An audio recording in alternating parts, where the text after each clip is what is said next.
Shalom Bapak Ibu, saudara-saudariku yang terkasih dalam Tuhan, salam penuaian, salam terobosan. Pada hari ini tema firman Tuhan yaitu kita sadar akan rencana Allah. Kita harus sadar akan rencana Allah. Kenapa kita harus sadar akan rencana Allah? Sering daripada kita itu tidak menyadari bahwa rencana Allah itu begitu sempurna dalam setiap kehidupan kita, terutama orang-orang yang percaya, yang beriman kepadanya. Setiap orang dalam kehidupan ini pasti memiliki rencana, terutama untuk rencana yang baik. Dan setiap daripada kita pasti mengharapkan untuk mendapatkan hasil yang baik dari setiap rencana-rencana yang kita bikin. Setiap kita awal tahun kita memasuki tahun baru, kita pasti memiliki rencana. Apa yang akan aku kerjakan di tahun yang baru itu? Tidak terasa tahun 2025 ini sudah kita memasuki di bulan April. Rasanya waktu begitu cepat. Coba kita cek apakah rencana-rencana kita sudah berjalan dengan baik atau belum. Kalau belum berjalan baik, tidak sesuai dengan apa yang kita harapkan, bawa ke hadapan Tuhan.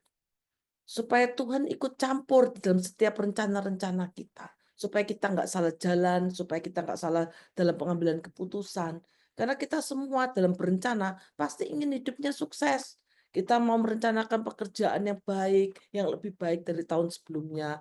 Kita mau anak-anak kita memiliki pendidikan yang lebih baik dari sebelumnya. Bahkan yang berencana berinvestasi, bahkan yang mau berencana untuk membeli properti dan sebagainya. Bawa semua ke hadapan Tuhan. Supaya rencana-rencana kita bukan kehendak kita, tetapi kehendak Tuhan yang terjadi dalam setiap rencana kita. Karena kalau kita nggak bawa ke hadapan Tuhan, rencana-rencana kita akan mengalami kegagalan, kita mengalami keputusasaan, karena tidak sesuai apa yang kita harapkan, sehingga manusia mudah akhirnya kecewa. Dan kalau sudah kecewa menyalahkan Tuhan, itu lebih tidak baik. Tuhan punya rencana yang terbaik dalam setiap kehidupan kita. Coba buka sekali lagi. Yeremia 29 ayat 11. Mari kita baca sama-sama ya. Yeremia 29 ayat 11. Sebab aku ini mengetahui rancangan-rancangan apa yang ada padaku mengenai kamu. Demikianlah firman Tuhan, yaitu rancangan damai sejahtera dan bukan rancangan kecelakaan, untuk memberikan kepadamu hari depan yang penuh harapan. Itu janji Tuhan, Bapak Ibu Saudari. Tuhan begitu mengasihi kita. Tuhan begitu memperhatikan kita. Kita harus sadar bahwa Tuhan tidak pernah merencanakan yang tidak baik dalam kehidupan kita. Kalau kita sampai mengalami hal yang tidak baik dalam kehidupan kita koreksi, cepat datang kepada Tuhan. Pasti Tuhan punya rencana, pasti Tuhan punya maksud yang baik.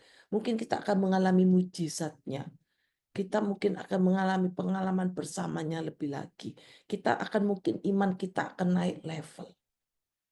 Jadi tetap selalu mata kita tertuju kepadanya. Jangan kita menjadi kecewa, jangan sampai kita putus asa. Tetapi kita tetap berharap kepadanya. Hari-hari ini kita tidak tahu apa yang akan terjadi. Hari esok, hari akan datang. Kita baru mendengar berita yang sangat menghebohkan, yaitu gempa bumi, pusatnya di Myanmar, sampai ke Thailand dan sekitarnya. Begitu orang hampir nggak percaya. Bangunan setinggi apapun, sampai yang berenang di rooftop itu, airnya tumpah semua. Dan mereka sempat keluar dari kolam renang tersebut. Tetapi siapa nyangka Bapak Ibu Saudara-saudari, gak lama setelah mereka keluar dari kolam renang, itu bangunan bisa runtuh sampai ke bawah. Kita tidak ada yang tahu. Anak saya punya teman di Thailand. Coba dicek teman kamu, soalnya anak saya pernah nginep di rumah teman itu. Puji Tuhan, Mami, temen-temennya anak saya itu aman. Tetapi apartemennya itu banjir. Kok bisa banjir? Karena dia memiliki kolam renang. Kolam renangnya tuh airnya tumpah semua Bapak Ibu Saudara-saudari. Jadi airnya tuh tergoncang sampai tumpah masuk di dalam apartemennya. Jadi rusak semua tuh perabot. Tapi masih selamat apartemennya nggak sampai runtuh. Jadi kita nggak ada yang pernah tahu apa yang terjadi hari esok, hari akan datang. Hari-hari ini kita melihat bukan hari-hari yang baik selalu. Selalu ada berita-berita yang tidak baik. Tetapi tetap percaya. Tetap percaya. Justru saat-saat ini mendekat kepada Tuhan lebih sungguh-sungguh. Supaya apa? Supaya kita diluputkan dari segala mara bahaya. Minta jaminan Tuhan. Tuhan, berikan jaminanmu Tuhan. Perlindunganmu ada atas hidup kami. Amin. Bapak Ibu Saudara, kita akan belajar melewati seorang anak pelayan perempuan yang dipakai Tuhan untuk menggenapi rencananya. Tuhan itu selalu punya rencana yang terbaik dalam setiap kehidupan kita. Kita buka 2 Raja-Raja 5. Di situ temanya Naaman disembuhkan. Naaman itu adalah panglima Raja Aram ya. Seorang yang terpandang di hadapan Tuhan, sangat disayangi. Sebab dia Tuhan banyak memberikan kemenangan kepadanya. Tetapi Tuhan izinkan bahwa panglima Raja Aram ini yaitu Naaman mengalami sakit kusta. Tetapi saya percaya di balik semuanya itu, kalau Naaman ini pengharapannya kepada Tuhan, Naaman pasti memiliki Tuhan punya rencana yang terbaik dalam kehidupan Naaman. Tuhan bisa pakai siapa saja. Maka kalau kita baca di kisah selanjutnya, ada seorang anak perempuan dari negeri Israel. Tidak disebutkan namanya. Ia menjadi pelayan daripada istri Naaman. Istilahnya pembantu ya di dalam rumah tersebut. Tetapi melewati anak gadis ini, Tuhan pakai. Kenapa? Karena dari anak ini diberitahukan nyonyanya itu, istri Naaman. Sekiranya Tuanku menghadap nabi yang di Samaria itu, maka tentulah nabi itu akan menyembuhkan dia dari penyakitnya. Jadi Tuhan bisa pakai banyak cara. Bagaimana untuk menyembuhkan Naaman. Akhirnya pergilah Naaman kepada Nabi Israel, Nabi yaitu Elisa. Nabi Elisa ini dipakai Tuhan luar biasa, pengganti daripada Nabi Elia. Akhirnya pergilah dia ke Nabi Elisa. Di depan pintu rumah Elisa, Elisa berkata, menyuruh seorang suruhan kepadanya, mengatakan, bukan Elisa, suruhannya yang disuruh mengatakan, bersuruh pergi mandi 7 kali dalam sungai Yordan, maka tubuhmu akan pulih kembali sehingga engkau menjadi tahir.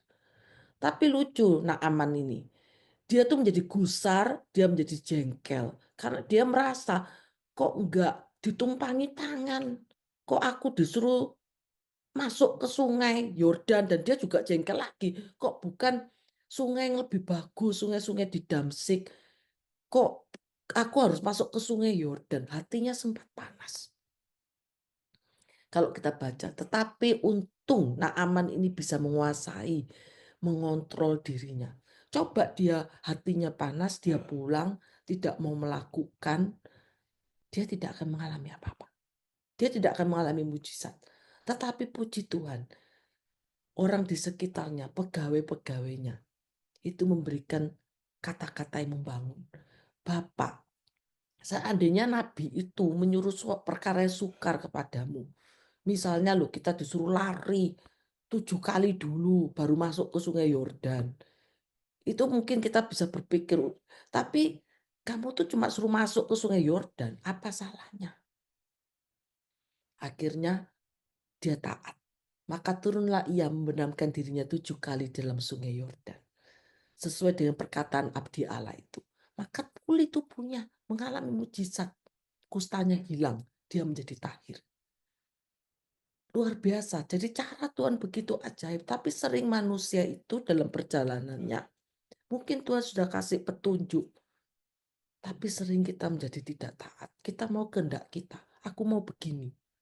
Kok aku mau suruh begini? Jadi sering kita nggak taat. Mari kita mau kehendak Tuhan terjadi dalam hidup kita, minta petunjuk Tuhan, minta tanda dari Tuhan. Apa yang kita lakukan ini udah benar apa enggak? Apa kita salah? Jangan kita melakukan rencana-rencana kita tanpa Tuhan menyertai. Kita harus satu kali harus sadar bahwa rencana Tuhan itu terbaik dalam kehidupan kita. Manusia juga punya rencana, tapi manusia punya beda rencana. Manusia punya rencana baik dan rencana jahat. Kalau rencana jahat pasti ada akibat-akibatnya, berarti kita masuk dalam kehidupan dosa.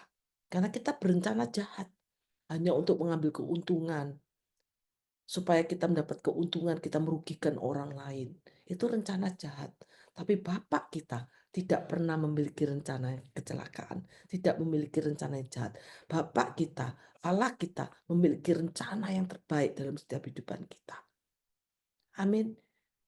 Makanya daripada itu Tuhan berkata di dalam Amsal 16 ayat 3 sampai 4. Mari kita baca Amsal 16 ayat 3 sampai 4. Serahkanlah perbuatanmu kepada Tuhan, maka terlaksanalah segala rencana. Tuhan itu membuat segala sesuatu untuk tujuannya masing-masing. Bahkan orang fasik dibuatnya untuk hari malapetaka. Kita ini harus menyerahkan perbuatan kita kepada Tuhan, maka segala rencana kita akan terlaksana.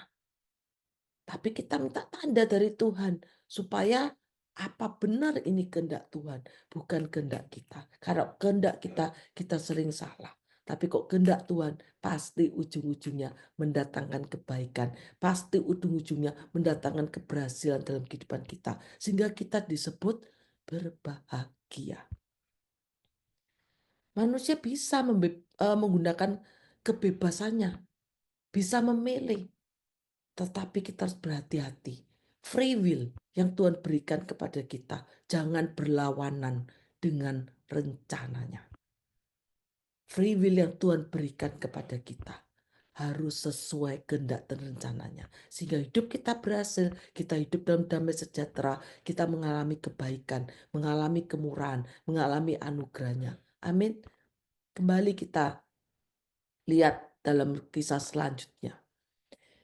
Di dalam 2 Raja-Raja 5 ini ada 2 kisah yang menarik. Yang kedua, Gehazi, bujang daripada Elisa. Kasihan kalau kita perhatikan, seharusnya dia bujang daripada Nabi Elisa yang diurapi Tuhan. Seharusnya dia hidup juga penuh urapan. Seharusnya dia juga mengalami hal-hal yang baik. Tapi kalau kita perhatikan, bujang Elisa ini setelah tahu bahwa Nabi Elisa memberikan kesembuhan kepada Naaman. Naaman ini mau memberikan yang terbaik untuk Nabi Elisa. Tetapi Elisa itu menjawab, demi Tuhan yang hidup, yang di hadapannya aku menjadi pelayan. Nabi Elisa ini nabi yang sangat rendah hati. Sesungguhnya aku tidak akan menerima apa-apa. Sampai didesak oleh Naaman. Gak mau menerima hadiah, tetap menolak. Tetapi kok kita perhatikan di ayat selanjutnya, Gehazi di dalam ayat 22 Raja-Raja 5 ayat 20. Gehazi ini berpikir, bujang Elisa, abdi Allah ini. Kalau kita berpikir, wah bodoh banget itu. Tuanku Nabi Elisa dikasih terbaik, dikasih hadiah kok nggak mau, malah ditolak. Akhirnya mungkin kalau dia diskus, datang ke Nabi Elisa, ngajak tukar pikiran, mungkin ceritanya lain. Tetapi yang dilakukan Gehazi bujang Elisa ini, dia berbohong. Dia mengejar Naaman. Dia berbohong. Dia berkata, ketika Naaman melihat, sampai Naaman itu melihat Gehazi itu mengejarnya. Sampai dikatakan, selamat Tuanku Elisa menyuruh aku. Dia berani mati mengatakan bahwa Nabi Elisa menyuruhnya. Baru saja datang kepadaku, dia mengarang cerita. 2 orang muda dari pegunungan Efraim, dari antara rombongan Nabi. Berikanlah kepada mereka setelentar perak, 2 potong pakaian. Dia memberikan alasan palsu. untuk mendapatkan hadiah daripada Naaman tadi. Sampai istilahnya kalau bahasa Jaya dibelani, dikejar sampai berbohong. Nah, Naaman tidak ngerti bahwa bujang dari Elisa ini berbohong. Ya diberikan, silakan ambil 2 talenta. Naaman berdesak, dia membungkus 2 talenta perak, 2 pundi-pundi, 2 potong pakaian diberikan. Akhirnya dengan senang hati itu Gehazi pulang, dia membawa. Nah, baru saja dia ketemu Nabi Elisa, ditanya. Saya percaya Nabi Elisa ini nabi yang diurapi Tuhan, yang penuh dengan hikmat. Dari mana Gehazi? Dan dikatakan, hambamu ini tidak pergi kemana-mana. Berani mati tuh Gehazi. Dia berbohong kepada tuannya. Ditanya, kamu kemana? Tidak kemana-mana. Tetapi kalau kita lihat selanjutnya, coba kita lihat di ayat ke-26. 2 Raja 5, 26 dan 27. Tetapi kata Elisa kepadanya, bukankah hatiku ikut pergi ketika orang itu turun dari atas keretanya mendapatkan engkau? Maka sekarang tahu loh Nabi Elisa, engkau telah menerima perak dan kamu dapat dari perak itu kamu bisa memperoleh kebun-kebun, kamu bisa menjadi kaya kurang lebihnya. Kamu akan bisa terima kebun zaitun, kebun anggur, kambing domba, lembu sapi, budak laki, budak perempuan. Tetapi dikatakan di ayat ke-7, 27, tetapi penyakit kusta Naaman akan melekat kepadamu dan kepada anak cucumu untuk selama-lamanya. Maka keluarlah Gehazi dari depannya dengan kena kusta putih seperti salju. Sangat disayangkan. Sebenarnya rencana Tuhan itu terbaik. Oh, dia bujang daripada Nabi Elisa. Seperti dulu Nabi Elisa melayani mengikuti Nabi Elia. Seharusnya Nabi Gehazi ini bisa menggantikan Nabi Elisa. Tetapi tidak terjadi dalam kehidupannya. Malah kena sakit kusta selamanya sampai kepada anak cucunya. Sangat disayangkan. Sebenarnya Tuhan tidak memiliki rencana kecelakaan. Tetapi karena perbuatan, karena dosa, akibat dosa itu maut. Jadi kita sebagai umat Tuhan harus berhati-hati. Harus berhati-hati. Tuhan bisa punya banyak cara untuk menggenapi setiap rencananya. Kita harus sadar akan rencana Allah itu terbaik dalam setiap kehidupan kita. Sehingga kita bisa menerima rencananya.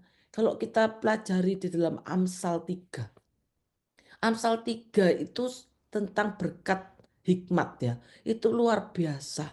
Di ayat 2 dikatakan agar karena panjang umur, lanjut usia, sejahtera akan ditambahkan kepadamu.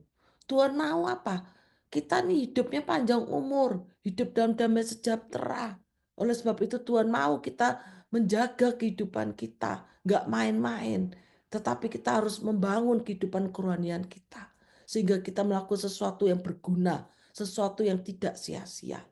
Di ayat 4 Amsal juga mengatakan, engkau akan mendapatkan kasih dan penghargaan dalam pandangan Allah serta manusia. Tuhan tuh mengasihi kita semua. Hidup kita tuh berharga di hadapan Tuhan. Kita tuh anak raja, kita dikasih Tuhan. Tuhan mau kita tidak hidup sembarangan. Tuhan mau kita tidak main-main dengan dosa. Karena dosa itu ujungnya maut. Di ayat 6 kalau kita pelajari di dalam Amsal 3 dikatakan, akuilah dia dalam segala lakumu, maka ia akan meluruskan jalanmu. Tuhan mau kita ini hidup di jalan yang lurus, gak berbelok-belok. Supaya kita gak salah jalan. Kalau kita berbelok-belok nanti ditangkap oleh iblis dengan segala kelicikannya. Dan kita akan terjerumus ke dalam masalah demi masalah yang seharusnya tidak terjadi. Dan di ayat ke-7 dan ke-8 dikatakan Amsal 3. Janganlah engkau menganggap dirimu sendiri bijak. Tuhan mau kita takutlah akan Tuhan. Dan jauhilah kejahatan. Karena di situ kalau kita takut akan Tuhan dan menjauhi kejahatan. Itulah yang akan menyembuhkan tubuhmu dan menyegarkan tulang-tulangmu. Tuhan mau kita hidupnya sehat. Tuhan tidak mau kita tuh sakit-sakitan. Oleh sebab itu, kita juga harus menjaga setiap makanan, setiap minuman yang kita makan minum. Tadi dikatakan oleh Pastor Yongki, habis puasa jangan rakus, jamu ya, jangan sampai kita makan berlebihan. Karena apa? Karena kita harus menjaga. Jangan kita nih seenaknya saja. Tubuh kita ini harus dijaga. Jadi Tuhan mau kita ini sehat. Tuhan mau segala sesuatu yang baik itu terjadi dalam kehidupan kita. Tapi sering kita melakukan hal-hal yang tidak sesuai kebenarannya. Kita nggak menjaga hidup kita seenaknya saja. Tetap merokok. Walaupun sudah dikasih tahu dokter stop ya rokoknya. Tapi tetap merokok dan sebagainya, tetap minum-minum alkohol dan sebagainya. Kalau sakit baru teriak-teriak. Tetapi kita tidak menjaga kehidupan kita. Oleh sebab itu supaya rencana Tuhan digenapi dalam kehidupan kita. Kita satu hal kita sadar rencana Allah terbaik dalam hidup kita. Mari sama-sama jaga hidup kita. Jaga hidup kita masuk dalam perkenanan Tuhan untuk seterusnya dan selama-lamanya. Amin. Mari kita berdoa. Terima kasih ya Bapak untuk kasih setiamu.